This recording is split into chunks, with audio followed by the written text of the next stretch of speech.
Hello, everyone, and welcome to our June fireside chat. This is called Compassion Rising, and here you're going to get a sneak peek inside the fight to end the dog and cat meat trade. And I've introduced a few bonus items as well. You'll also be getting a look at kind of a lot of our work across Asia that isn't necessarily to do with the dog and cat meat trade, but it will also cover some emerging items which we've made some fantastic progress across Asia, and we've got some really exciting and inspiring stories to tell you. We also have a lot of challenges that we still face. So thank you for making this all possible. My name is Fleur Dawes. I am the Director of Communications and International Projects at In Defense of Animals. This is my darling dog, Judy. She is indeed a rescue dog. We are going to tell you a little bit about her, and you will get a look at where Judy came from, and how you can get involved. All kinds of things to do with our work in South Korea, where we rescue hundreds of dogs from the dog meat trade. So let me see if I can share my screen and show you my lovely presentation that me and my colleagues have prepared for you today. Here we go. It's quite a long one. I'm going to do my best to stick to the timings because we've got a lot to cover today in a short space of time. So we're going to go at a fair clip. As I say, please put your comments in the chat. We'll have a little section at the end, and I'll be answering your questions. And I hope to make it as informative as possible. To basically just to show you what you're making possible, because none of this would be possible without your support. So thank you for joining us today, whether you're joining live or catching up with us later. We really appreciate what you're doing to support us. So here we go. So here's a look at the preview, our menu today. So you'll see we're going all around Asia. We have South Korea. We have Yulin, China. We have a new global emerging issue, which you may have seen in CNN last week. Unfortunately, cat torture rings, which is a global issue. Then we have some homegrown opportunities for cats and dogs. You'll see that is Vietnam. And that is also very much tied to the US. We've got initiatives going on there in California. Running for Compassion, and that's the Philippine flag. A sneak peek at some of our work in Mongolia, which you've made possible. And then we'll have some opportunities to act and your questions at the end. So the dog days of summer. So unfortunately, what's going on right now is you will know that Yulin, the very infamous Yulin festival, has just happened in China. The lesser known but equally horrific festival or kind of dog meat eating days, they're called Boknal, is what they're called. The 3 hottest days of summer. It happens in South Korea. It is where dogs are eaten on these the dog days of summer, because they are traditionally, according to the lunar calendar, the hottest days of the year. So there's this belief that eating dog meat cools you down. So dogs are raised and eaten. A lot of it happens around Boknal. These are some of the dogs. As you can see, they're almost clones of Judy here, and they're on a dog meat farm. And that's where Judy was born, on a dog meat farm in Busan in the south of South Korea. Here's a little overview. This is actually a little bit outdated now. I'm very happy to tell you that I just wanted to show you the scope of the problem. So we're thinking, these are estimates here. So 10 to 20 million dogs killed for meat in China alone. 10,000 to 15,000 are slaughtered for the Yulin Dog Meat Festival. That is now significantly lower. This actually was written a few years ago. And also significantly lower is 2.5 million dogs killed annually for meat in South Korea. Now, last year, something very wonderful happened. South Korea passed, after I think we'd been working on it in Defense of Animals for 30 years, the dog meat ban. We had been doing a lot of campaigning for many years, partnering with in-country partners there, and partnering with celebrities, partnering with politicians, partnering with Korean War veterans. I have some of my colleagues who've been doing that work behind the scenes, such as Jeffrey Mauser on the line today. Thank you for joining us. So in January 2024, South Korea passed the first nationwide dog meat ban on dog meat farming. So this is like a significant milestone, and now we're hoping that that will be like a mark in the sand and something for all of the other countries to follow. So basically now all of Asia is looking at South Korea saying, uh-oh, they've banned the dog meat trade. It's probably time for us to start doing the same thing. The deadline for all the dog meat farms to be phased out is February 2027.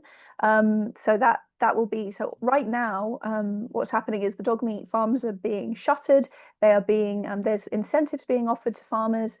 You may have seen, actually, there was a BBC article that just came out yesterday, and it gave us some latest figures, which was very useful. 623 of South Korea's 1,537 dog meat farms are closed. So we're looking at about a third of the farms as of January 2024 have already closed. So fantastic news. Still, unfortunately, 500,000 dogs are estimated to remain in these farms. So that is where we're looking now. With our partners, we are working to get as many dogs out as we can. And I'll show you a little bit more about that. So this is what the farms look like. Horrible places. This is a small dog meat farm. It was in Miryang, and it's one that we managed to clear out a couple of years ago. Dogs are in horrendous conditions, absolutely dry as a bone. Water bowls. They have nothing to drink. They are fed scraps, rotting scraps, and they have to fight for everything that they get. So it's really a dreadful situation for any animal to be in. Some of them end up, well, let's take a quick look at the video because yeah, you can see for yourselves.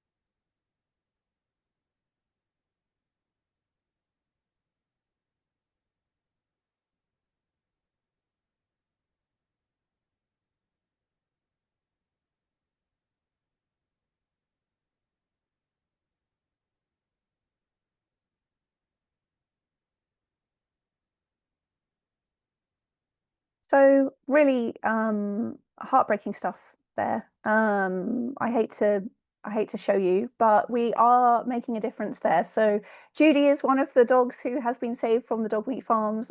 She was born on a dog meat farm in late 2015. I've now had her in my life for I guess she was in our rehabilitation center for a year, and I've had her for the rest of that time, which has been absolutely wonderful. And I'm going to tell you a little bit more about that towards the end of our session. But these are some of the happy doggy faces. We have a very cutting edge rescue facility. We want to make sure that they don't just get, you know, a basic rescue. They've been through hell. They really deserve to have a very friendly, positive, home-like environment, and with lots of love and attention, which they get. This is Sepia.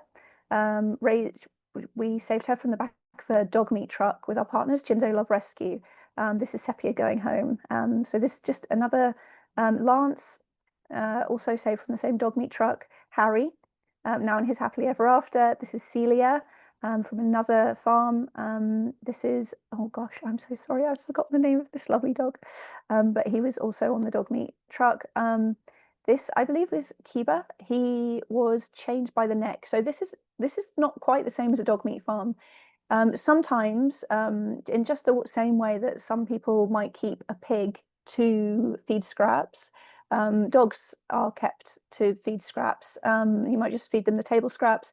This dog was kept so tightly bound that he couldn't even sit down. He was in our local neighborhood near our rescue center. We were able to go and get him and negotiate him away from the people who were abusing him. And now he's in his happily ever after home. Okay, so I would like to tell you a little bit about move over to Yulin.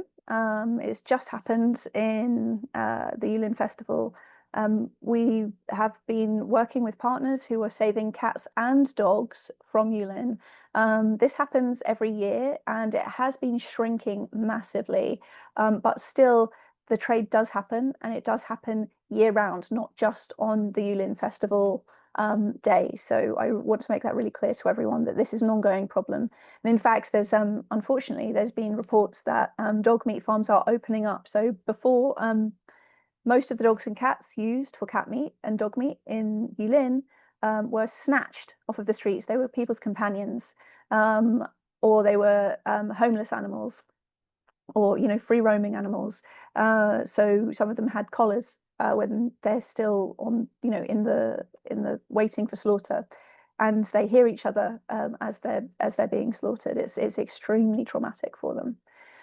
So we are working with in-country rescues, wonderful Chinese rescuers who save these animals and other animals from the meat farms. It's not just cats and dogs. Many, many animals are being killed in these meat farms. So we want to underscore that too. Cats and dogs are not the only ones who suffer when they are sold for meat. So here's, oops.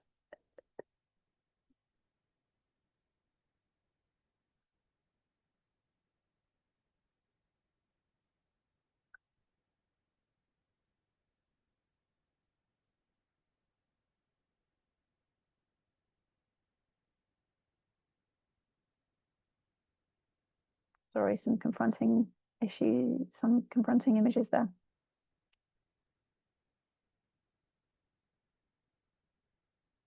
So we've been working with Paws of China is one of the organizations we've been working with, and they do a fantastic job of rescuing animals in distress and getting them out to forever homes, not just in the US, but actually in Europe as well. So they work a lot in Germany. Again, stay tuned for the end of this end of my presentation because I want to tell you more about how you can get involved with that. That is one of our action steps. Here's some of the cats who have been saved. You can see the before and after pictures. There they are in the cat meat cages about to be killed. And here they are in Paws of China Rescue Centre. Oops. Yeah, a couple more. Sweet, sweet kitties who never deserved to be in that situation, fortunately rescued. This is a look at what happened last year at the Yulin Festival. So a lot of what's happening in Yulin is it's not cultural. It's a kind of like a stunt by the local government to think, oh, how can we invigorate the local economy? So they thought, oh, well, let's have a dog meat festival, just like you might have another kind of food festival. And unfortunately, it was successful. But now, fortunately, the government is the same government entity that organized the Yulin Festival is now switching gears. Last year, they held a lion dance and a fashion show. This year, they put on a concert and opened a new art gallery. So they're really working to shift the focus away from the Dog Meat Festival and minimize that as much as possible. So really positive things coming out of China there. Okay, this is a very sad issue that is also coming out of China. I will show you a little bit later what kind of work we're doing in terms of lobbying, working with Chinese Americans and Chinese citizens in China to make the changes that really need to be seen. And I'll tell you a bit more about that later. Let's have a look at what's going on next. Unfortunately, this is just a very confronting issue. There's no graphic images here though that I can remember.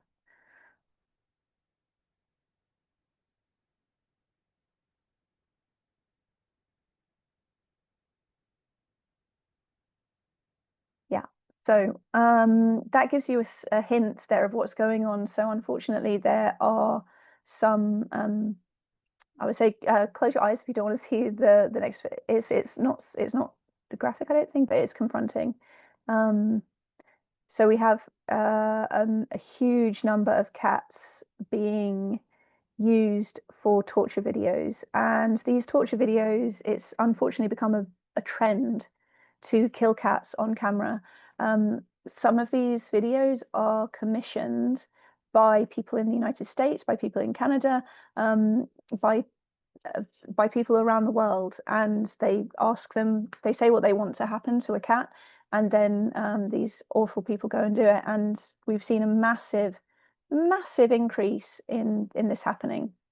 Unfortunately, China has become a hotspot for it because there are no anti-cruelty laws in China currently.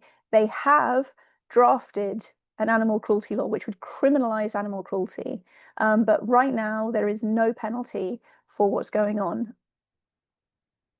So we have been taking to the streets, and yeah, thanks to you, we've been outside the consulates and embassies of China. This is some pictures from last month. Me and my colleagues were out in front of that was in San Francisco, there at the bottom, and then at the top, Los Angeles. And we attempted to deliver our petitions. They actually refused delivery of the petitions. But we have had we did make some very positive inroads with Chinese Americans, and we had a former assembly member come to speak, and we had a meeting also with one of the former consuls. So we are making our point heard, and these I'll tell you where this is. Oh, this is a look at the memorial.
Yeah, so a really difficult topic, unfortunately, but it is one that we're kind of ramping up our campaign. We have an awareness day that is happening on August 8th. So if you haven't already, you can sign up our alert, which goes to these consul generals, and you can get involved as well with us. We're hoping to. We already held last month. We held 23 demonstrations in 14 countries around the world. So this is an international movement that is pressuring China to do the right thing, but also the platforms that are hosting them. So we're talking TikTok, Telegram, X, Meta, a horrible one called Potato Chat. I mean, these are based, these are kind of hosted on US soil. So that we have opportunities to show that this is not acceptable, and that we want this to be cracked down on, because unfortunately we're seeing now 3 new videos uploaded per day with 4 to 6 cats killed. I mean, they used to be killing 1 cat on a video, but apparently that's not enough to sate people's appetite for this. They're now increasing at a really rapid rate. So thank you for supporting our work to be able to make a difference here, because this is just, by anyone's standards, completely unacceptable. And it's a global phenomenon. So thank you again. The next item I would like to take you to is this is a really nice segue, because we are looking for opportunities for where we can make a difference. Obviously, being based in California for 40 years in defense of animals, we are looking for opportunities where we can, how can we make an influence on these other countries? Of course, we already partner with people in country, but there's other things that we can do. And I again want to give a shout out to our dear friend Jeffrey Mausner, who's been instrumental in our Global Anti-Dog Meat Coalition. We had been working on the South Korea ban, and then we were looking for where are we going to make our next where are we going to make our next impact, and we decided on Vietnam. It's a place where there is huge dog and cat meat consumption, and there's a huge bunch of reasons why we have to choose it as a city, but one of them is that there was a presidential declaration, a statement, joint statement of leaders, President Biden and the leader of Vietnam made a joint statement and asked us for concrete projects that we can collaborate with people across the world. So we decided to start a sister city resolution. So this is what we're dealing with in Vietnam. You can see there's dogs are being kept there in these awful cages, cats being kept in cages, again, being slaughtered in front of one another, you know, being kept like treated like livestock. And it's just a terrible situation. But major cities like Hanoi are much more amenable to ending the dog and cat meat trade. And in fact, the vast majority of Vietnamese people say that it is not part of their culture. Eating dog and cat meat is not part of their culture, and most of them would not be affected if a ban was to take place. 88% of people say that it would have no impact on their lives if a dog or cat meat ban was to take place. So we decided to I guess I will show you this as well. This is actually one of our supporters was on vacation in Vietnam, and they sent us this video of some puppies who are being raised right next to the hotel for meat.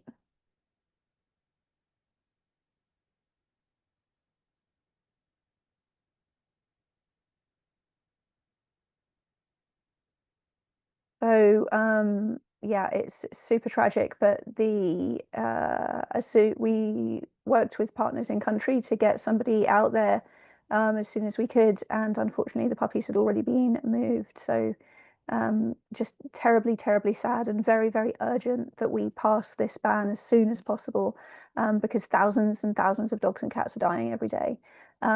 So what we are doing about this is we are working in Los Angeles with council member Bob Blumenfield. He is an absolutely wonderful guy. He is a big animal friend in many ways, and he is also he's tabled our motion for us. So the sister city project would make a sister city relationship between Hanoi and Los Angeles, dependent upon a ban on the dog and cat meat trade. And as we said, Vietnamese people say it doesn't make any difference to them. They don't care if it's banned. Most of them, it won't affect them at all. They don't believe it's part of their culture, and they actually want to see it happen. In fact, Bob Blumenfield's motion for the Sister City project, which he tabled this motion with our request. It has been one of the most successful and most popularly supported motions in Los Angeles City Council ever. It's got around 3,000 comments of support. If you signed that, I want to say thank you very much indeed, because that really made a big difference. I will tell you at the end where we are with that, because unfortunately we are still looking at some roadblocks there. But yeah, we keep struggling on and we keep making progress. So there's actually, I guess this is our penultimate stop on our tour. This is the Philippines. So unfortunately, dogs and cats are not spayed and neutered in a systematic way like they are in the US or in other parts of the world, where we see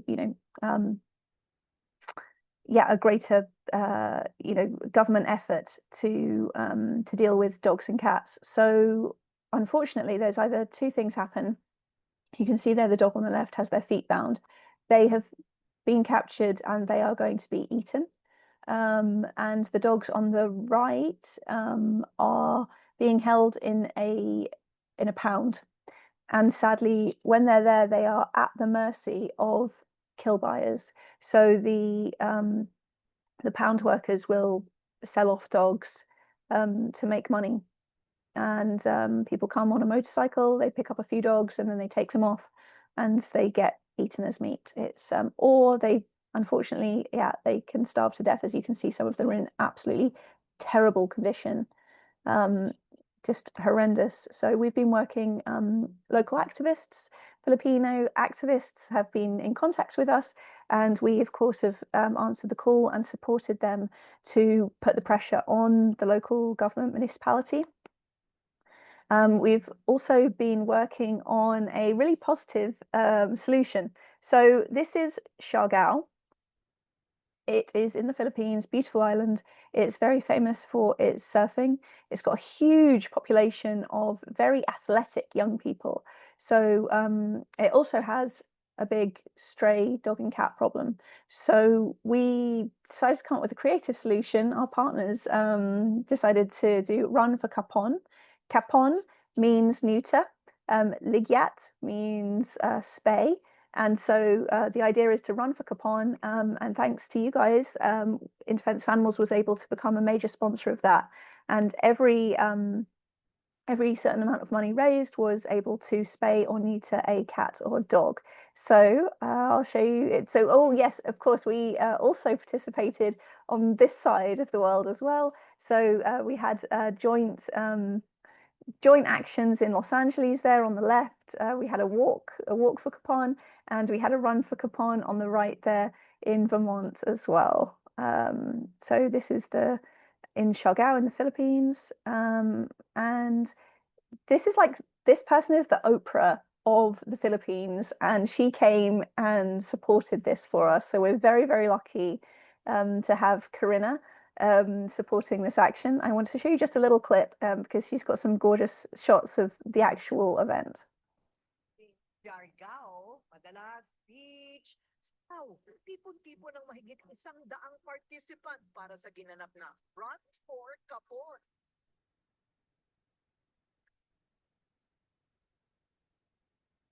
Ito'y bahagi ng proyekto ng SPAR, isang marathon competition na may 2 kategorya, isang 5-kilometer at isang 10-kilometer run.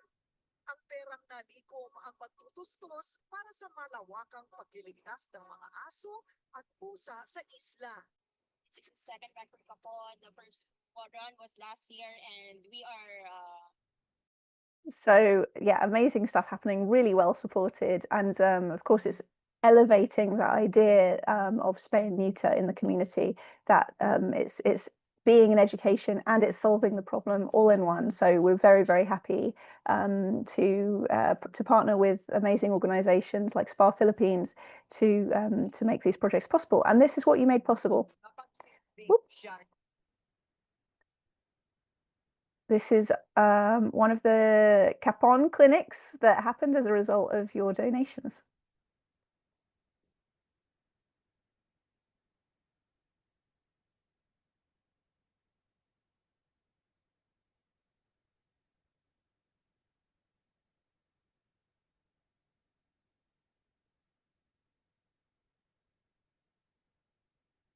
So she, oh, I don't know how to figure that one out, but yeah, thanks to you, we were able to spay and neuter over 500 animals in Siargao, making a significant dent in that local population and raising awareness and preventing animals from falling into the hands of dog meat buyers.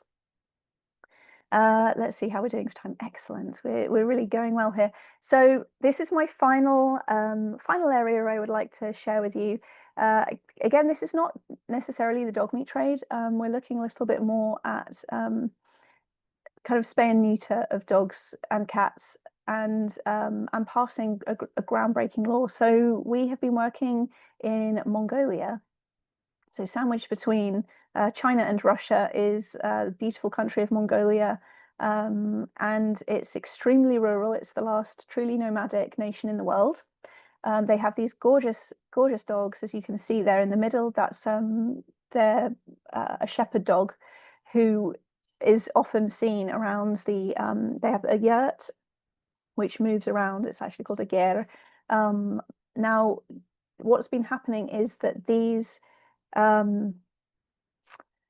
nomadic peoples are, of course, coming more into the cities as the nation develops. The cities are growing bigger and bigger, and the rural populations are getting smaller and smaller. So we are seeing things like this photo I took myself in a black market in Ulaanbaatar, the capital.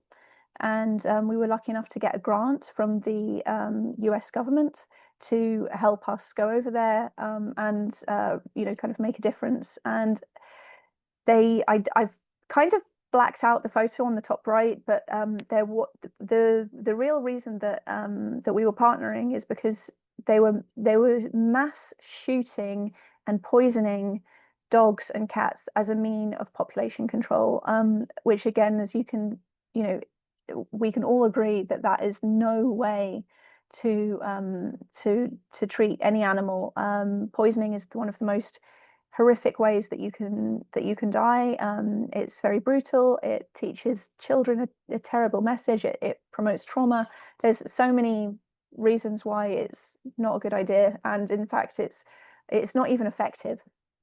So you're kind of, it's a short-term fix, but you're going to keep on having the same kind of population surges and moving animals around. So we have been lobbying with our partners Lucky Paws in Mongolia for a law, and I'm happy to say that in 2023 Mongolia passed its first ever animal law, and it outlawed things like this. So the dog in the middle is actually that's another photo I took on a farm, on a breeding farm. So it put major restrictions on breeding and on black market sales.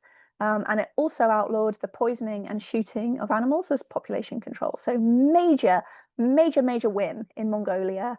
And we're very grateful to work with our partners over there, Lucky Paws, all volunteers. So this is one of the, give you an idea of what it is. This is like the very rural location of where animals are kept. This is one of the events that we had working with the local politicians. And yes, this is the actual signing of the law into and then as a result we've now this is where the sneak peek comes in, because this is the first time that I'm sharing this with you. We held our first pilot project because the government has no experience in spay and neuter, so they have been kind of gunning down dogs. They've been poisoning dogs, so that's, and cats, and that's outlawed now. So we have taken it upon ourselves to show them what is the better way forward. So we went out to a couple of rural locations, and we are showing them what it can look like when we have a truly humane program, and also to educate the public, because a lot of these, in fact, Mongolia has not even had veterinarians who are able to spay and neuter animals. They are mainly a herding nation, so they have goats, camels, and cows, and those are the animals large rural animals that the veterinarians are used to treating. So a lot of the veterinarians actually needed training themselves before we could even start getting dogs and cats into clinics. Here's some of the scenes. So there's a handsome dog who's about to be spayed and neutered. This is one of the clinics. They're being taken for their procedure, and then that's one of our partners who's working in very basic conditions, honestly, but they are doing the very best. They're still able to give a really high level of care to these animals. So we're very proud of what they've been able to do, and it's going to serve as a kind of a marker and a milestone for other programs that are happening in the rest of Mongolia. opportunities to act. So I've got a huge array of different things. So Independence for Animals isn't just involved in rescuing. We are also very much involved in campaigning and advocacy. So this is some of the things that you can do. So if you're a very keen Independence for Animals supporter, you may have seen last week we launched our advocacy alert to Los Angeles Mayor Karen Bass. Now, she has failed animals on a couple of occasions, and we're really hoping that she will unblock her block on the motion to have a sister city act between Hanoi and Los Angeles. So inexplicably, we have no idea why she decided to stop this, even though it's zero cost to taxpayers. It's a massive win for animals. So yeah, really, we have no idea what's going on. Please do call Mayor Karen Bass and sign our alert to urge her to do the right thing for animals, because she actually also cut funding or threatened to cut funding. She reversed out of that, thank goodness, thanks to amazing activists in Los Angeles for the city shelters. She was going to shut down the only large animal shelter and shut down 3 of 6 shelters there.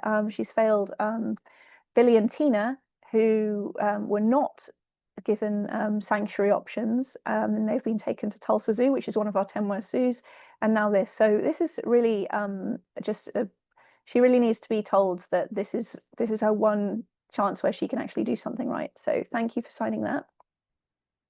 The cat torture rings that I was telling you about. So we have a number of different people who can make a real difference here. So you might know some of them, you might recognize some of these faces, but they are the heads of the social media platforms. They are the consul generals in California, and they really can make a difference whether it comes to passing China's draft animal protection law or cracking down on these cat torture videos. They have the power to stop these cat torture videos, and people are monetizing this. They're making a living from torturing cats. These people have the power to stop it. Please do sign our alert and contact them. So again, you might recognize some of these people as well. Chinese President Xi Jinping there on the right, and the Chinese Premier on the left. Again, that's all. We've got an alert that is specifically targeted at Yulin and asking China to stop the dog meat trade, ban dog meat. But the same effect would be had if they pass the animal cruelty law, to pass the draft that they've already written themselves. So they just need that little push to get that passed, and that would help so many different issues that are happening: the cat torture, Yulin, and other animal cruelty issues. Okay, so you saw some of those sorry sights in the Philippines of those pounds where animals are starving to death, and in some cases being poisoned and sold for meat. So these are the people who need to hear from you. They are the mayor of Cebu, the mayor of Siargao, I believe, and those 3 senators over there, and Dr. Limson, who is the director of the Bureau of the Animal Industry. They all need to hear from you. There's links, I hope, are going up in the chat, so that you can contact them and tell them that we really need to stop this, the cruel impoundment of animals, and in fact move on to programs like we're running with SPA Philippines, humane spay and neuter. This is a more fun one. So this doesn't involve clicktivism or making calls. So if you or someone you know travels to South Korea, then please, please, please tell us about it, because we are always on the lookout for flight volunteers. If you have a direct flight from South Korea to any of these airports here, San Francisco, LAX, SeaTac, Las Vegas, Dallas, Chicago, JFK, Boston, Dallas, Atlanta. We fly dogs to all of these airports, and some of them are waiting for their freedom flights. So it just involves you turning up at the airport 30 minutes early, letting us know in advance as soon as you've booked, turning up at the airport 30 minutes early. All of the paperwork's done for you by our partners, and then you get on the plane, you get off at the other side, and you take the crate through, and you pass them to their loving forever home. And it's really a very wonderful feeling to deliver dogs from the dog meat trade to their happily ever after. Okay, so something else you can do is shop for the animals. So we recently launched our Love All Save All collection, and the proceeds from these, of course, support our work, including an end to the dog and cat meat trade.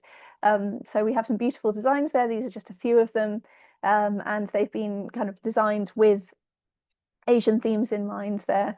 And you can see a very Asian looking dog and cat, and show your respect for animals and promote respect for these animals. Okay, another thing that you could do, which would be very, very wonderful, is adopt. So if you are ready to take on, to bring someone else into your family, here are just some of the animals who you might consider adopting. The cats who you saw earlier from our partners, Paws of China, and also these dogs here. So Raina was saved from the truck rescue, which you saw. There's Benny there, and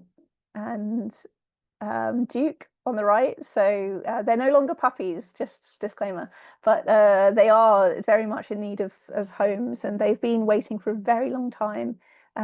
So yeah, if you can open your hearts, we're actually, as you saw, we're looking to clear out as many of like 500,000 dogs from the dog meat trade in South Korea before the 2027 deadline. So if you can, do whatever's necessary to help us get these dogs out, we really appreciate it. Some of them are more advanced. If you're looking for a more advanced dog, some of them have trauma. Some of them don't. Some of them are just ready to slot into your life and just have a wild time. But yeah, they are all very deserving of a loving forever home. This is Pluto. Very happy chap. Aurora, who is actually one of our mother dogs, rescued from the dog meat farm. We didn't realize at the time, but when we rescued her, she was actually pregnant, and she gave birth, which was really nice because all of her puppies never ever had to see that dog meat farm. So that's something that I'm very happy about. But Aurora, all of her puppies got adopted, but darling Aurora is still there, so she's still available. You could have your very own Judy. If she'll perform for us. Okay, so we have about 15 minutes left. I'm very pleased with the timekeeping, so it's time for your questions. So I'm going to invite my colleagues Bob and Mary to. Hi, everybody. Sorry I was late. I had some technical difficulties, but thank you so much, Flor. You did a great presentation as usual. We have one great question that is in our question and answer section. Leslie says, how is enforcement of these new laws going? I think she's referring to Mongolia. Having the law and actually ensuring change is happening with severe penalties is often a big gap. And I completely agree, that's true. So can you tell us more about that? Yeah, I'm glad you asked. That is a really great question in so many different contexts, actually, because sometimes, sadly, it comes even here in the US, we are relied on as kind of animal activists to do the right thing and report the cruelty. So the best thing about any animal law is in fact, I don't know if I can tell you about this yet. There's another sneak peek, but there's something exciting brewing, where there was a law being broken in Montana, and no one would know about this. I mean, the police aren't going out in the vast majority of cases. Law enforcement is very overstretched wherever you are in the world, whether you're in a developed country or a non-developed country, and they are not going out looking for animal abusers. That's just not the case. So the best thing about these laws is that they give us as animal advocates and animal lovers, they give us the backing to be able to say, hey, actually, this is your law, and it's down to you to enforce what's going on. So it kind of gives us, you know, rescue groups, advocates, wherever you are, it gives you the basis to say, this law is being broken here, and you need to act. So that's how we fight for justice. But in terms of South Korea, we are seeing the dog meat farms actually closing down, which is great. In Mongolia, we are seeing the government has stopped it has stopped poisoning and shooting dogs. But we are still really wanting to do as much as we possibly can to get established robust spay and neuter programs, because we're concerned that a problem could come when if you know, they want to do a backslide. If they see the population going up and other problems happening, they might say, oh well, you know, we just actually won't enforce that law and we'll keep on going back to poisoning and shooting, which we definitely don't want. So that's why it's so important, you know, what you guys are doing in funding our spay and neuter programs everywhere. You know, whether that's in the Philippines or whether it's in getting very excited here. You know, wherever it is in the world, it's really important that we get those robust spay and neuter programs going, because it shows the government that there is a way to deal with this, and that they don't need to resort to any very harmful things. So, good girl. Cool.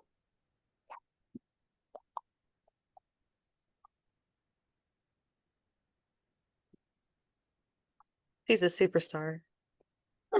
She knows it. You are a superstar, Judy. Any more questions? Lisa asks if it's dinner time. Oh, Judy, it's treat time. It's even better than dinner time. Always good. But I think that's so important, the enforcement part of it. We're having the same thing, I think. We're thinking about the same concept with the South Korea situation, right? With the ban that happened January of 2024. So we're halfway through the 3-year grace period, right? And we're going to be getting to the point of enforcement in a year and a half. Oh, we got another question. Are there any plans to open adoptions in other countries other than the US? Great question. Yes. So yes, there are. Some of our partners do send dogs to other countries right now. So Jinde Love Rescue in South Korea is its majority sends. It has sent animals to Canada in the past, but it's now majorly happening in the US.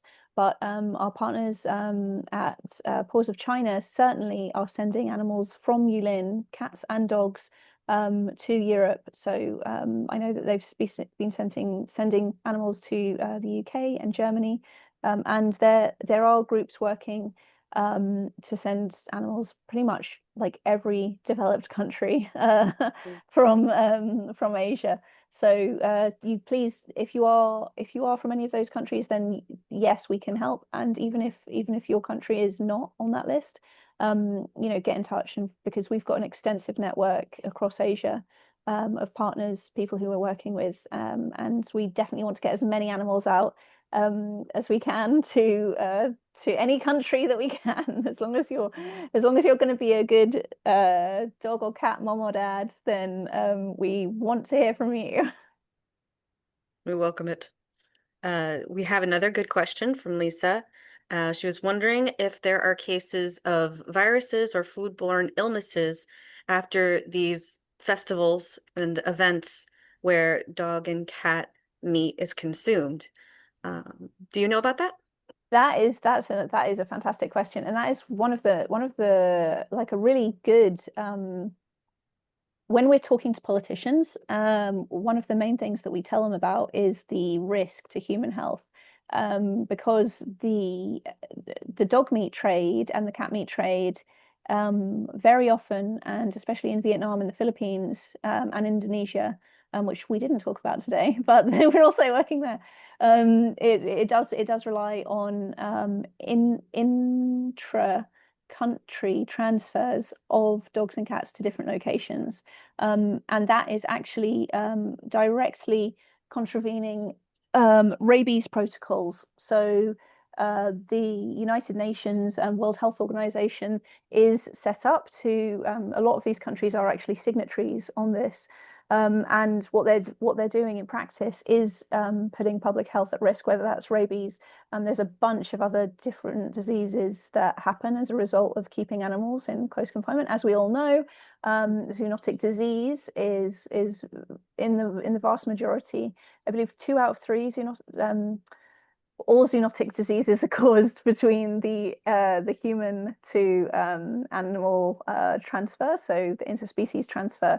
But 2 out of 3 diseases, viruses that we have, actually came from keeping animals, and a huge part of that is keeping animals in filthy, overcrowded, unsanitary conditions, like the vast majority of animals in factory farms. I was going to say, farms that sounds remarkably familiar. It is. To And yeah, everything that swine flu, bird flu, like all of these issues are coming because we, are kind of based on eating animals for meat. And I have actually, that brings me to a very good quote that I would like to end with, is from a dog meat farmer.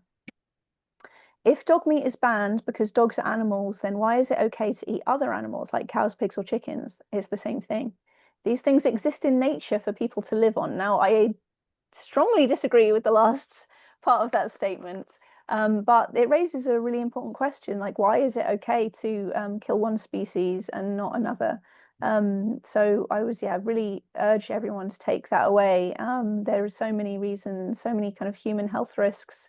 Obviously, severe animal cruelty goes on to every animal who is killed for meat, because no animal wants to die. They don't want to give up their life. They are precious to, just as our lives are precious to us. So we also have our vegan guide, which I really hope that you will have a look at, and learn how to have a healthy and thriving life without harming any animals, no matter if it's dogs, cats, pigs, chickens, cows. They all want to live. Do we have any more questions? Just a lot of chiming in of agree, and people saying, yep, they believe in veganism, and that's really great to hear from everybody. So thank you for chiming in with your 2 cents about that. It's awesome to hear, the camaraderie of veganism and understanding how, animals want to live as much as the human types of animals want to live. There's no difference. We're all animals and we all want to be alive. And that's as simple as it is. Thank you, Fleur. Yeah, thank you so much, Mary, and thank you, Bob, and thank you to everyone who has joined today. This is it's, as I say, it's every day I really feel such an honor to serve you. You make this possible by your donations. You are enabling us to fight for animals in the United States, in Asia, everywhere around the world. We are giving it our all. Many of us work very, very long hours, throughout the day, throughout the evening, throughout the weekends, because we're very, very passionate about this. And I'm just super happy that I can show you that we are making a difference. Saving lives like Judy makes it all worth it. And, we save so many animals like her. So again, thank you so much. It's been an honor and a pleasure to speak with you today. And I hope you will keep supporting In Defense of Animals in any way you can, by donating, by setting up a monthly gift, whether it's making a legacy gift to us, which we really rely on a lot, or by becoming vegan, downloading our guide, or signing our alerts, shopping our store. There's so many ways. Adopting a dog, becoming a flight volunteer. There's so many ways that you can get involved. And yeah, thank you for all that you do for animals. We really appreciate it. Till next time.